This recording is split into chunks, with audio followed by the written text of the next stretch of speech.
Hi everyone, my name is Susana. I'm a research scientist at EPIC. I work with field development planning, production optimization and uncertainty, and decision risk analysis. In this video, I will be talking about a research partnership between EPIC and the Massachusetts Institute of Technology, MIT, and the title of this work is Using Flexibility in Field Development Planning of Brazilian Pre-salt oil fields with High Volumes of Associated Gas, how we can make good decisions as uncertainty unfolds over time. So the authors of this work are myself, Professor Richard de Neufville at MIT, and Professor Denis Schiozer at Unicamp. So it is fairly well-known concept that often pre-salt oil fields have high volumes of associated natural gas, and often this gas has a high percentage of contaminants such as CO2 and H2S. This causes a variety of technical challenges related to the processing and treatment of this gas to reach sales specifications, as well as to a variety of logistical limitations to the facilities that can export this gas to shore. So up until today, full gas reinjection has been seen as the most often current practice, both to maximize oil recovery and to safely discard this CO2-rich gas, so by fully reinjecting all the gas stream into the reservoir. However, we are seeing a change in our scenario. So we're seeing increasing demand for natural gas, we're seeing increasing gas prices, we see new policies such as the new gas law that favor investment, as well as new discoveries in pre-salt where the gas has minimal contaminants. So, and all of these open new possibilities for field development planning, especially look at how in the future not only the technology but the demands and the available infrastructure may change. So in this work, we are looking at the possibility of designing flexible facilities today that can accommodate for a future expansion to commercialize natural gas. So in the sense that we are targeting to capture the upsides of uncertainty. So in this case, this is a major possibility to add value to an asset that may be missed if facilities are not designed properly today. So our analysis considers a wide range of scenarios that look at how we can maximize the value of an asset as a whole, as opposed to focusing on a single design that maximizes oil recovery. So our method is based on a very high-level model that we call screening model that enables very fast screenings in very early phases of field development. So it's a very inexpensive method, so it doesn't involve any full physics reservoir simulation, and it allows for an efficient search space of the design space and identify designs and flexibility that show promise on which the detailed full physics-based reservoir engineering studies should be focused, right? So our screening model has basically three elements. We have the reservoir system. So in our case, at the first stage of the process, we use simple decline curves, which I will talk later on the future steps of this work on how we can improve this. So we use simple decline curves to forecast oil and gas production. The system design is also modeled in a simplistic way. We just inform the capacities for processing of the FPSO. We inform the number of wells. So it's a very simplistic approach to specifying all the configurations of our system design. And we have a discounted cash flow element in our spreadsheet that calculates the project value. So this screening model is based on a spreadsheet that uses a simplistic representation of all the elements in our problem. And then we can define ranges of uncertainties to all the target elements and do Monte Carlo simulations in a very inexpensive and very fast way to calculate the value of different designs.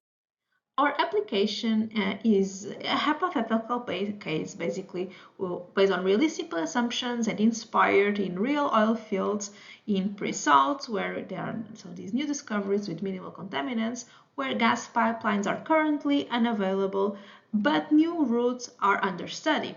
So in our application, we consider that the first phase of field development, so the FPSO and the first bench of wells, is already defined and all gas is going to be reinjected.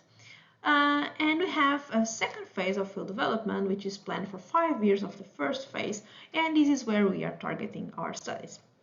So basically, we are considering three possible designs. The first design is continue with the current practice.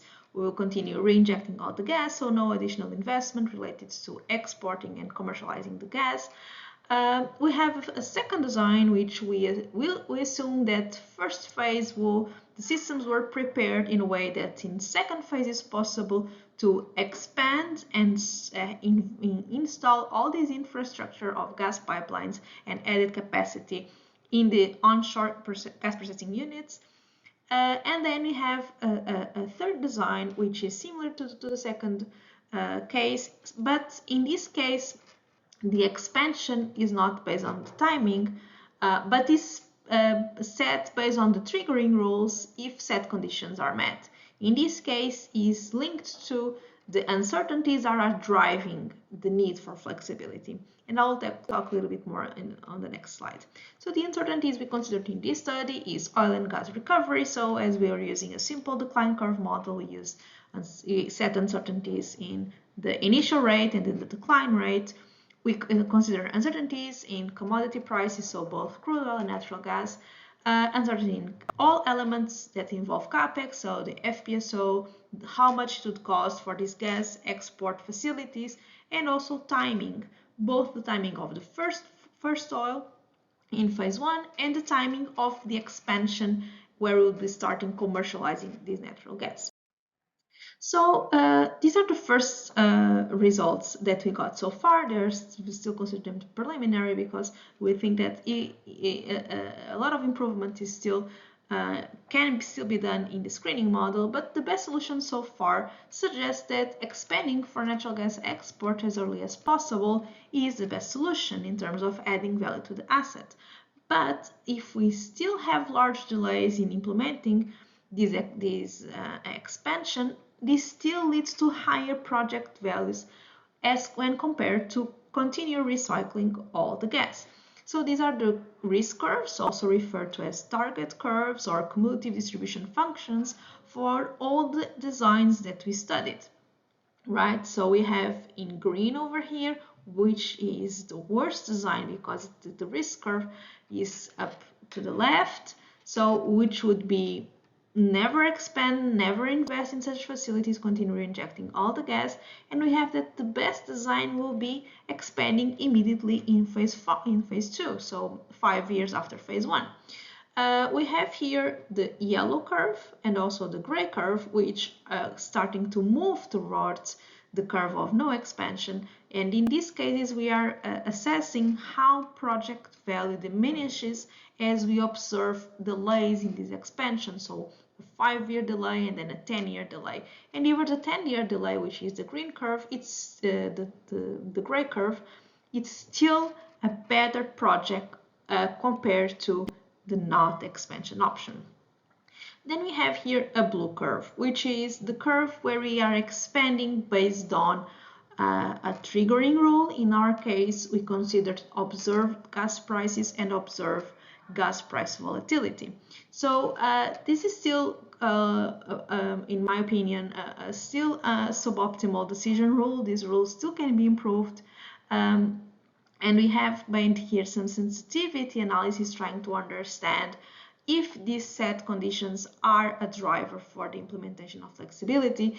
In the case that we're trying to see what was the best conditions in terms of high gas prices, high gas price volatility, low gas prices, low gas volatility. So this is can be seen almost like a Pareto plot, where we are trying to understand where is the best scenarios, right? In our cases, the high gas prices will be also obviously preferable, but it's interesting to note that high gas volatility also leads to higher project values because higher volatility also means going up, not only going down.